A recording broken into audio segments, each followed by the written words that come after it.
Assalamualaikum warahmatullahi wabarakatuh. Selamat pagi untuk anak-anak Bapak kelas 3. Nah, ketemu lagi sama Bapak Luqmanul Hakim, Bapak Luqman, dalam pelajaran PAI ya. Semester ganjil di SDN Dua Oktober Selatun. Nah, seperti yang tertera di sini ya, kita hari ini mengenal atau belajar tentang kisah Nabi Syuaib ya. Jadi kita mengambil pelajaran dari kisah Nabi Syuaib. Selasa 26 Oktober 2021. Langsung aja ya. Siapa sih Nabi Syuaib itu? Ini profil Nabi Syuaib alaihissalam. Nama lengkap beliau adalah Nabi Syuaib alaihissalam adalah Syuaib bin Mikil bin Yasjir bin Madian bin Ibrahim. Ya. Nabi Syuaib ini diutus ke negeri Madian, ya, dikenal dengan kaum Madian, ya. Penduduk Madian tinggal di daerah Ma'an, ya, di pinggir negeri Syam. Nah, kaum Madian ini tidak mengenal Allah, ya, tidak mengenal Allah.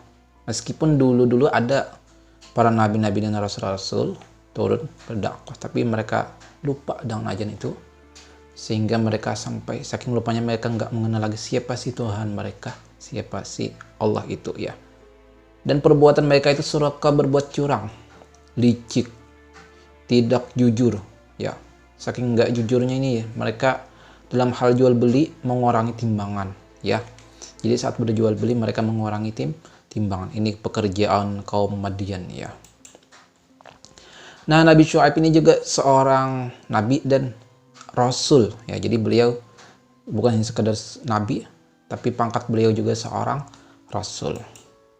Nggak sampai di situ aja, Nabi Syuaib ini adalah nabi yang termasuk 25 orang yang wajib kita kenal, ya. Jadi termasuk nabi yang 25 yang wajib kita kenal, dari Nabi Adam, Nuh, Hud, Saleh sampai Nabi Muhammad. Nah, Nabi Syuaib ini termasuk yang 25 nabi tersebut, 25 nabi dan rasul yang wajib kita kenal, ya.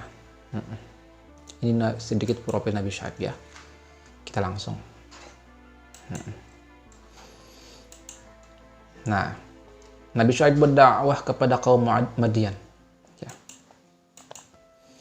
Kaum Madian melupakan ajaran para nabi yang dulu, ya, yang dulu berdakwah, ya. Mereka lupa, ya, melupakan, dan malah menyembah hutan dan aikah ini padang pasir, ya, sebidang tanah padang pasir yang ditanam, yang ditumbuhi tumbuhan.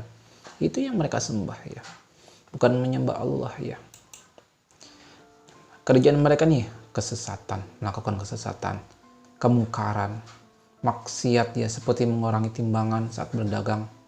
Itu bagi mereka hal biasa, ya. Jadi kemungkaran ini perbuatan jahat bagi mereka hal biasa, ya.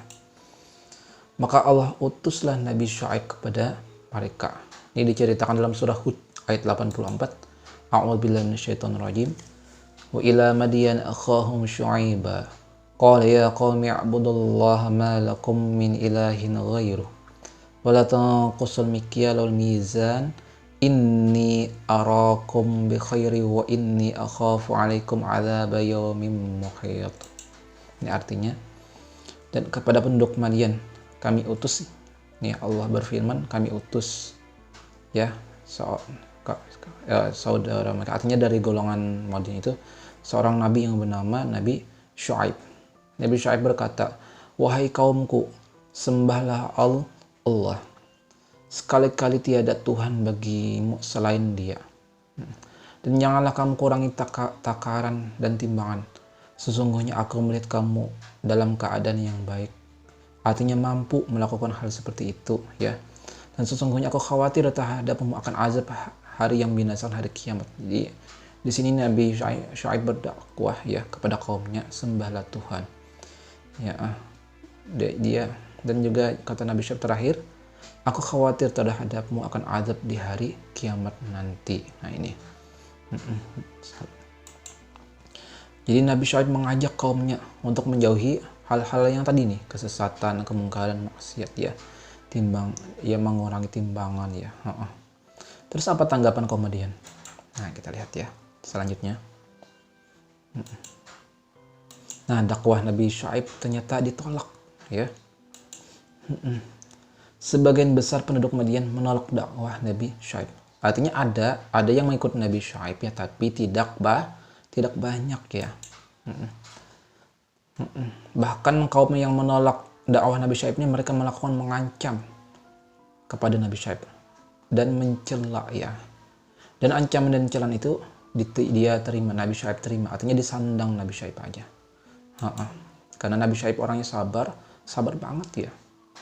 Bahkan kaum Madian menghalangi para pengikut Nabi Syuaib nih. Bukan hanya Nabi Syuaib nih yang diganggu ya. Bahkan orang yang mengikuti Nabi Syuaib pun juga diganggu. Kaum Nabi Syuaib pun diganggu yang mengikuti Nabi Syuaib ya. Yang mau beribadah mereka ganggu ini ya. Saking jahatnya ya. Kegigihan dakwah Nabi Syuaib membuat kaum Madian marah. Nah, kan tadi kan dihalang-halangi nih.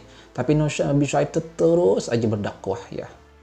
Sehingga membuat kaum yang jahat ini makin kesel.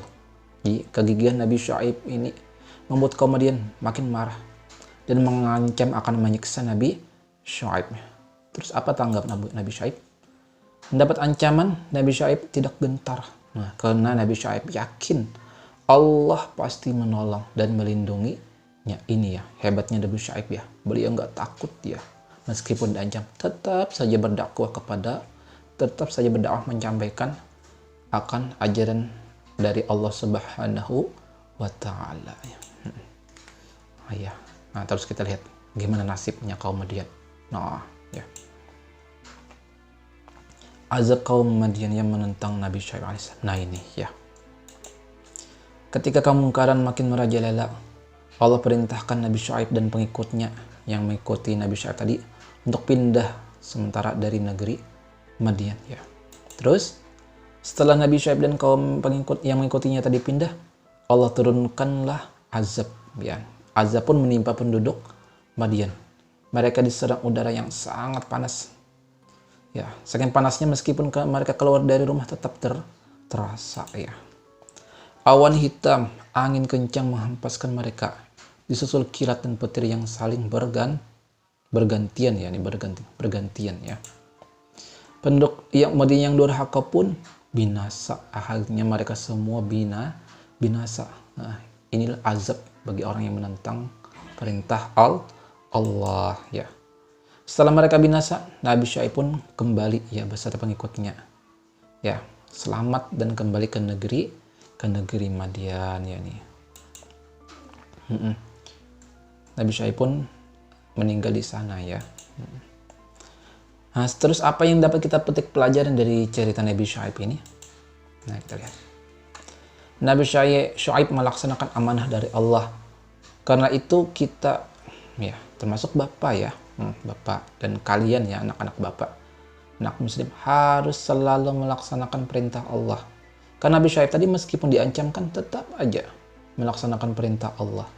Beliau nggak takut, beliau nggak gentar. Nah, maka kita ikutilah, kita teladani sifat Nabi Syuaib ini. Bahwa kita dalam melaksanakan perintah Allah juga jangan sampai gentar ya. Nah, harus kita laksanakan perintah Allah, terutama hal-hal yang wajib. Contohnya seperti apa? Salat 5 waktu. Apalagi puasa bulan Ramadan, apalagi bayar zakat, apalagi bakti sama kepada kedua orang tua ya. Jadi jangan sama orang tua jangan melawan. Pokoknya hal-hal yang wajib yang mudah aja dulu ya. Bakti sama orang tua, hormat sama guru ya. Salat jangan sampai ketinggalan, jangan suka berbohong jaga ya. Nah, mengingatkan teman untuk berbuat baik dan tidak takut mengatakan yang benar ya. Jangan takut ya. Selalu semangat dan tidak putus asa, terutama ketika belajar dan melaksanakan perintah Allah. Nah, jadi anak-anak Bapak saat belajar juga harus semangat, baik belajar di sekolah maupun di rumah ya. Harus semangat, terutama ketika belajar dan melaksanakan perintah Allah. Apa tadi? Perintah Allah terutama hal-hal yang wajib tadi ya. Salat, bakti sama orang tua, jangan suka bohong juga ya.